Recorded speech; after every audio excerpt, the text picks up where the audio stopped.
नमो नमः छात्रों। आज विद्यालय से मैं निधि श्रीवास्तव एक बार फिर से आपका स्वागत करती हूँ। छात्रों, पूर्व कक्षा में हम प्रकृति माता की सुंदरता के विषय में पढ़ रहे थे और उसी का आगे का भाग लेकर आज हम यहाँ पर आपके सामने प्रस्तुत हुए हैं और हमने आपको बताया कि प्रकृति माता जो है वो कैसे आज के युग में भी हम सबका भरण पोषण एक साथ कर रही हैं और वो भी बखूबी। परंतु हम लोग आज के आधुनिक युग में भौतिक सुखों से इतने ज्यादा जकड़े हुए हैं कि हम अपने स्वार्थ सिद्धि के लिए दूसरों का हमेशा अहित ही कर रहे हैं और हम कोई भी मौका नहीं गंवाते किसी का अहित करने से।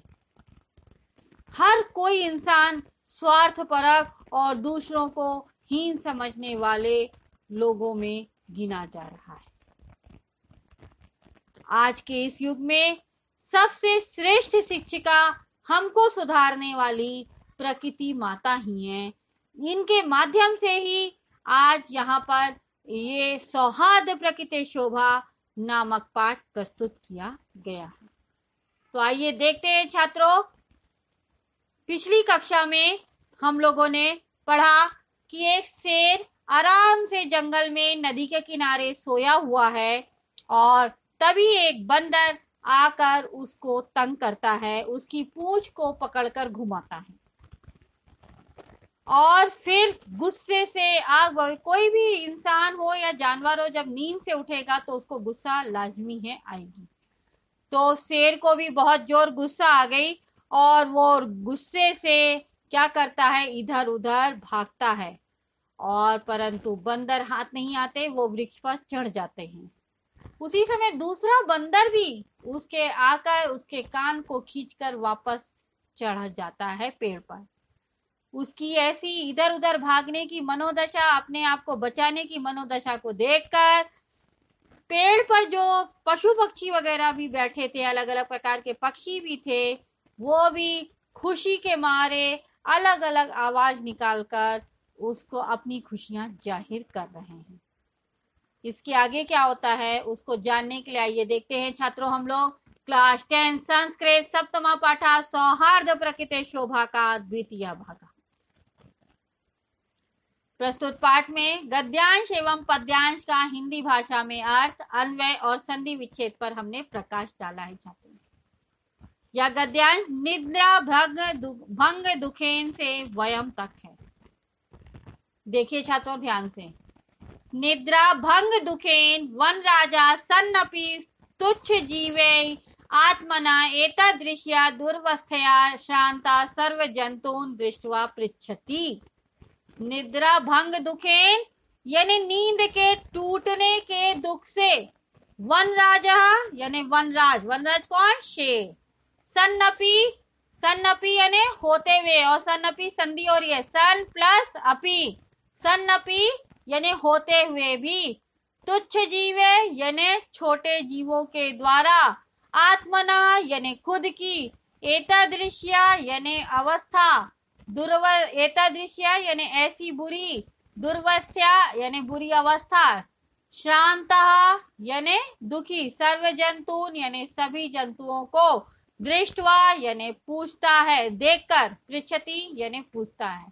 तो छात्रों नींद के दुख के टूटने से वनराज होते हुए भी तुच्छ जीवों के द्वारा अपनी ऐसी बुरी अवस्था से दुखी सब जंतुओं को देखकर सिंह पूछता है। क्या पूछता है देखिए।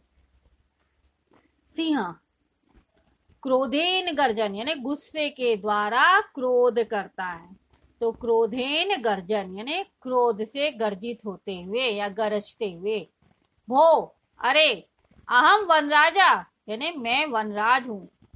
किम भयम न जायते, किम यानी क्या, भयम यानी भय, न यानी नहीं, जायते यानी पैदा होता है। तो सिंह गुस्से में क्या बोल रहा है छात्रों, तुच्छ जीवों से, अहम वनराजा यानी मैं वनराज हूँ, क्या डर नहीं लगता है। किमर्थम मामेवं तुदंती सर्वे मिलित्वा, किमर्थम यानी किस लिए, माम एवं संधि हो रही है, माम प्लस एवं, तुदंती यानी तंग करते हो, सर्वे यानी सभी, मिलित्वा यानी मिलकर, यहाँ पर भी मिल प्लस कत्वा प्रत्यय है। तो उसने क्या बोला, शेर ने खूब गुस्से से गरजा और बोलता है मैं वनराज हूं, क्या तुम लोगों को डर नहीं लगता, किस लिए मुझे सब मिलकर तंग कर रहे हो। तो एका वानरा यानी पहला वानर जो था वो बोलता है, क्या बोलता है देखिए, सॉरी, यतः त्वं वनराज भवितुम तु सर्वथा अयोग्य, राजा तु रक्षकः भवति, परम भवान तु भक्षकः, अपि च स्वरक्षायामपि समर्था नासि, तर्हि कथमस्मान् रक्षिष्यसि। क्या बोला उस बंदर ने, देखिए, एका वानरा यानी एक बंदर, यतः यानी क्योंकि, त्वम यानी तुम, वन राजा यानी वनराज, भवितुम यानी होने में, तू यानी तो, सर्वथा अयोग्य यानी हमेशा अयोग्य हो। उसने क्या बोला, क्योंकि तुम वनराज होने के लिए सर्वथा अयोग्य हो, तुम काबिल नहीं हो, तुम्हारे अंदर गुण नहीं है वनराज होने के लिए, तुम केवल कहते हो कि मैं वनराज हूं। ठीक है, आगे देखिए, राजा तू रक्षका भवती, राजा तू यानी राजा तो, रक्षका यानी रक्षा करने वाला, भवती यानी होता है, परम यानी परंतु, भवान यानी आप, तू यानी तो, भक्षका यानी खाने वाले हो। यानी उसने क्या बोला बंदर ने, कि तुम वनराज हो परंतु तुम वनराज के पद से सर्वथा अयोग्य हो, क्योंकि राजा तो जो है वो रक्षा करने वाला होता है, परंतु आप तो भक्षक हो यानी हमको ही खाने वाले हो। अपिचा और भी, स्वरक्षायाम अपि यानी स्व यानी अपनी, रक्षायाम अपि यानी रक्षा में भी, समर्था यानी समर्थ, न असी यानी नहीं हो, संधि हो रही है न प्लस असी, और स्वरक्षायाम अपि में भी संधि है, स्वरक्षायाम प्लस अपि, तरही यानी तो, कथमस्मान रक्षिष्यसि यानी कथम यानी कैसे, अस्मान यानी हमारी, रक्षिष्यसि यानी रक्षा करोगे। तो बंदर ने क्या कहा, राजा तो रक्षक होता है परंतु आप तो भक्षक हैं, और जब आप अपनी ही रक्षा करने में भी समर्थ नहीं हैं तो हमारी रक्षा कैसे करोगे, मतलब वो तंग कर रहे हैं तो तुम वो अपनी रक्षा नहीं कर पा रहा, इसलिए उसने ऐसे बोला। अन्य वानरा दूसरा वानर, किम न श्रुताम त्वया पंचतंत्रोक्ति, किम यानी क्या, न यानी नहीं, श्रोताम यानी सुनी गई, त्वया यानी तुम्हारे द्वारा, पंचतंत्रोक्ति यहाँ पर संधि है, पंचतंत्र प्लस उक्ति यानी पंचतंत्र की उक्ति, उक्ति अर्थात कहा या जो भी कहावत कही गई। क्या कहावत कही गई देखिए छात्र श्लोक के माध्यम से, यो न रक्षति वित्रस्तान पीड्यमानान परई सदा, जंतून पार्थिव रूपेण सा कृतांतो न संशया। क्या बोला, यो न रक्षति, यो यानी जो, न यानी नहीं, रक्षति यानी रक्षा करता है। ठीक है, तो छात्रों यहाँ पर ये श्लोक का अर्थ बताने से पहले हम आपको इसका अन्वय कर ले, और अन्वय करने के लिए कर्ता कर्म क्रिया और इनके विशेषण को अन्य विभक्तियों में एक पंक्ति में नियोजन करना ही अन्वय है। तो देखिए छात्रों इस श्लोक का अन्वय, यो परई वितस्त्रान पीड्यमानान जंतुन पार्थिव रूपेण सदा न रक्षति, सह कृतांतः न संशय। ठीक है, तो यो अभी इसका सरलात करने के लिए इस श्लोक का हम इसके अन्वय के शाब्दिक अर्थ को देखते हैं। यो यानी जो, परई परई यानी दूसरों, वितस्त्रान यानी विशेष रूप से डरे हुओं को, पीड्यमानान यानी पीड़ित यम। ठीक है, जंतून यानी जंतु, पार्थिव रूपेण, पार्थिव रूपेण यानी पार्थिव रूप से, यानी आपको क्या कहना चाहिए पार्थिव रूप का, कि पार्थिव रूप से यानी उसको आप पार्थिव रूप ही बोलते हैं। सदा यानी सदा, हमेशा, ना यानी नहीं, रक्षति यानी रक्षा करते हैं। ठीक है, तो जो यो परई वितस्त्रान पीडयमानान जंतुन पार्थिव रूपेण सदा न रक्षति। यो यानी जो, परई यानी दूसरों के द्वारा, वितस्त्रान यानी पीड़ित हुए, विशेष रूप से डरे हुए को, पीडयमान यानी पीड़ित, यम जंतून यानी जंतुओं की, पार्थिव रूपेण यानी आपका शारीरिक शरीर को जो बोलते हैं वो पार्थिव रूपेण कहलाता है। तो पार्थिव रूपेण यानी शारीरिक रूप से, सदा न रक्षति यानी हमेशा रक्षा नहीं करता है। सकृतांता न संशया, कृतांता में भी संधि है, कृतांतः, कृत प्लस अंतः, ठीक है। तो पार्थिव रूपेण सदा न रक्षति यानी अपने शारीरिक रूप की रक्षा नहीं करता है, सने वह, कृतांता यानी निश्चय ही, न संशय यानी संदेह नहीं है, ठीक है।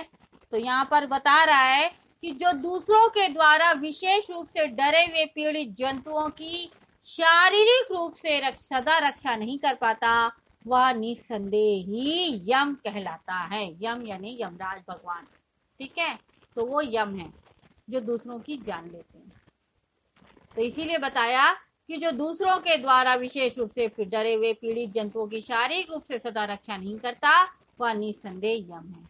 का कहा, अब कौवा बोल रहा है, आम सत्यम कथितम त्वया, यानी आम यानी हाँ, सत्यम कथितम यानी सत्य कहा गया, त्वया यानी तुम्हारे द्वारा, वस्तुतः यानी वास्तव में, वन राजा यानी वनराज, भवितुम तू यानी होने के लिए, तो अहमेव योग्यम यानी मैं ही योग्य हूँ। अब कौवा आ गया और वो बोल रहा है कि तुम्हारे द्वारा सत्य कहा गया बंदर, वास्तव में तो वनराज कहलाने के लिए मैं ही योग्य हूँ। क्यों, आगे सुनिए। पिका, अब कोयल आ गई, उपहसन यानी हंसते हुए, कथम त्वम योग्य वनराजः भवितुम यानी कथम यानी कैसे, त्वम यानी तुम, योग्य यानी योग्य हो, वनराजा यानी वनराज के लिए, भवितुम यानी होने में समान, तो कैसे आप वनराज होने के लिए समर्थ योग्य हैं। यत्र तत्र का इति कर्कश ध्वनिना वातावरणम आकुली करोशी, यत्र तत्र यानी यहाँ वहाँ, का यानी कौवा काव काव करता है ना छात्रों, तो का इति यानी ऐसी, कर्कश ध्वनि यानी कड़वी ध्वनि यानी कानों को अच्छी नहीं लगने वाली, तो कर्कश ध्वनि के द्वारा, वातावरणम आकुली यानी वातावरण को आकुल यानी परेशान, करोशी यानी करते हो। तो आप क्या करते हो, केवल इधर उधर जगह जगह में काव काव करके वातावरण को दूषित करते हो। न रूपम न ध्वनि रस्ती, न रूपम यानी नहीं रूप है, और न ध्वनि रस्ती, संधि हो रही है ध्वनि प्लस अस्थि, तो न रूप है न आवाज है, ध्वनि यानी आवाज है। कृष्ण वर्णा यानी काले रंग का, मेध्या मेध्य भक्षका यानी शुद्ध और अशुद्ध, मेध्य यानी शुद्ध और अमेध्य यानी अशुद्ध, भक्षकम यानी खा जाते हो।